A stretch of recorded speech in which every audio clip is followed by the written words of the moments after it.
আসসালামু আলাইকুম। আমি ডিএমএইচ মুনির, আপনাদের স্বাগত। আজকে আপনাদেরকে খুব গুরুত্বপূর্ণ একটা কথা বলবো। সেটা হচ্ছে, আপনি যদি কাউকে পছন্দ করেন কিংবা আপনি কাউকে পছন্দ করতে 1 মিনিট সময় লাগবে, এটাই সত্যি কথা। এবং আপনি কাউকে যদি ভালোবাসতে চান বা ভালোবাসেন, তাহলে 1 ঘন্টা সময় লাগবে মিনিমাম। কিন্তু আপনার পছন্দ ব্যক্তি কিংবা আপনার ভালোবাসার ব্যক্তি, আপনার আপন নিয়ারেস্ট কাউকে যদি আপনি ভুলতে চান, সারা জীবনে বলতে পারবেন না। এটাই সত্যি কথা। ওই বন্ধুরা, ভালোবাসতে সময় লাগে না, পছন্দ করতে সময় লাগে না, কিন্তু ভুলে যেতে সময় লাগে। দুনিয়ার কি নির্মম পরিহাস, তাই না? এটাই সত্যি। কিন্তু এর মাঝেও আমাদের প্রকৃতিটা কেমন কেমন জানি লাগছে।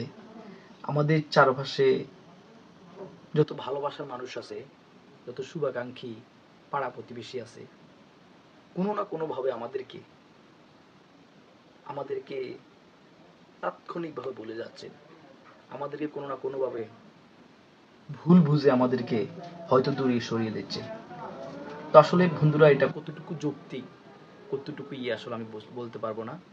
তবে যেটা মূলত কথা, সেটা হচ্ছে, আপনি যদি সত্যিকারে কাউকে ভালোবাসেন, যদি সত্যিকারের কাউকে ভালোবাসেন, আপনার জীবন শেষ হয়ে যাবে। সারা জীবন বলতে পারেন, সারা জীবন কাউকে তাকে বলতে পারবেন না। হ্যাঁ, এটাই সত্যি। প্রিয় বন্ধুরা, এটাই সত্যি যে আপনি যদি সত্যিকারে তাকে ভালোবেসেই থাকেন, তাহলে তাকে বলতে পারবেন না। আপনি যদি মৌখিক ভালোবাসাটা তাকে দেন, তার টাকা পয়সা আছে, সম্মান আছে, ইজ্জত আছে, ক্ষমতা আছে, পাওয়ার আছে, এখন আপনি পাওয়ার ভয়ে, ক্ষমতার ভয়ে, টাকার লোভে হোক, আপনি তাকে যদি ভালোবাসেন বা ভালোবাসার অভিনয় তার সাথে করেন, তাহলে তাকে আপনি ভুলে যেতে 1 মিনিট সময় লাগবে না। কিন্তু একটা জিনিস মাথায় রাখতে হবে, যদি আপনি সত্যিকারে তাকে ভালোবেসে থাকেন,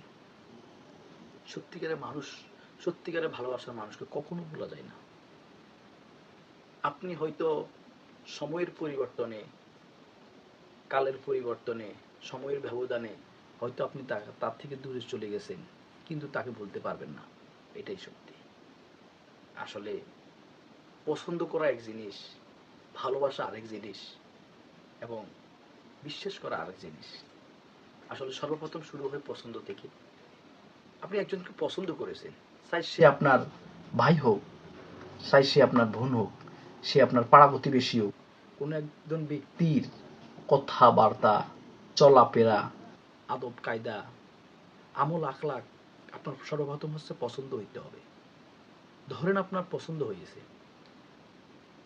এবার আপনার ভিতর থেকে এবার ভালোবাসা সৃষ্টি হবে, যে না, এই লোকটা ভালো, তার মতো করে আমি চলতে চাচ্ছি, আমি তাকে ভালোবাসি, তার কথাবার্তা, চাল চলন, আদব কায়দা অনেক সুন্দর, অনেক ভালো, তার মতো করে তাকে আমি আমার সে যেভাবে চলতে চাচ্ছে আমি তার মতো চলতে চাচ্ছি। সে যেভাবে চলে, যেভাবে কথা বলে, যেই অঙ্গভঙ্গিতে চলার চেষ্টা করে, যেভাবে মানুষের সাথে কথা বলে, আমি তার মতন চলতে চাচ্ছি। এটাই সত্যি। প্রিয় বন্ধুরা, এটাই সত্যি। আসলে তখনই ভালোবাসার সৃষ্টি হয়। আর যাকে ভালোবাসে তাকে সবসময় অনুসরণ করে। যেমন উদাহরণস্বরূপ, আমরা যারা মুসলমান আছি পৃথিবীতে, আমরা একমাত্র সৃষ্টিকর্তা আল্লাহর পরে আল্লাহ রাসূলকে আমরা অনেক ভালোবাসি।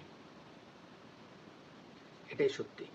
তবে আল্লাহ রাসূলকে ভালোবাসার জন্যই আল্লাহ রাসূলের যত নিয়ম কানুন, এদের দাড়ি, টুপি, আদার্স ইত্যাদি ইত্যাদি, তার সুন্নত যত, জীবনে যত কিছু করেছেন, যত কিছু বলেছেন, সবকিছু আমরা অনুকরণ করার চেষ্টা করি, অনুসরণ করি এবং বিশ্বাস করি, ভালোবাসি বলেই। হ্যাঁ, এটাই ভালোবাসা। সাইসে আপনার মা হোক, বাবা হোক, ভাই হোক, বোন হোক, আপনার স্ত্রী হোক, স্পেসিফিক কোনো মেয়েকে কিংবা কোনো ছেলেকে ভালোবাসা মানে ভালোবাসা নয়। ভালোবাসা এমন একটা জিনিস, খুব মূল্যবান একটা জিনিস, যেটা মাকে ভালোবাসা যায়, বাবাকে ভালোবাসে, মাকে ভালোবাসে, স্ত্রীকে ভালোবাসে, ভাই বোন, পাড়া প্রতিবেশী, আত্মীয় স্বজনকে ভালোবাসে। তবে ভালোবাসার ধরন নিয়ে। প্রিয় বন্ধুরা, আসলে মূলত কথা বলতে চাচ্ছি সেটাই, যে আসলে যাকে ভালোবাসা যায় তাকে ভোলা যায় না। কারণ আপনি পছন্দ করতে 1 মিনিট সময় লাগবে, ভালোবাসতে 1 ঘন্টা থেকে 1 দিন হয়তো সময় লাগতে পারে। পছন্দ থেকেই ভালোবাসা সৃষ্টি হয়, আপনার ভিতরে ভালোবাসাটা উপলব্ধি আসে। এরপরে আপনি আসলে এই যখন আপনি সত্যিকারে ভালোবেসে ফেলবেন, তখন আপনি কখনো আপনি তাকে বলতে পারবেন না। এটাই বাস্তব। প্রিয় বন্ধুরা, আসলে আপনি যাকে ভালোবাসবেন তাকে ভুলবেন না, তাকে অবিশ্বাস করবেন না, তাকে ভালোবাসবেন, তাকে বিশ্বাস করবেন, তাকে আপনার জীবনের মতো করে ভালোবাসবেন। প্রিয় বন্ধুরা, আজকের জন্য এখানে বিদায় নিচ্ছি। সবাই ভালো থাকবেন। ধন্যবাদ। আসসালামু আলাইকুম।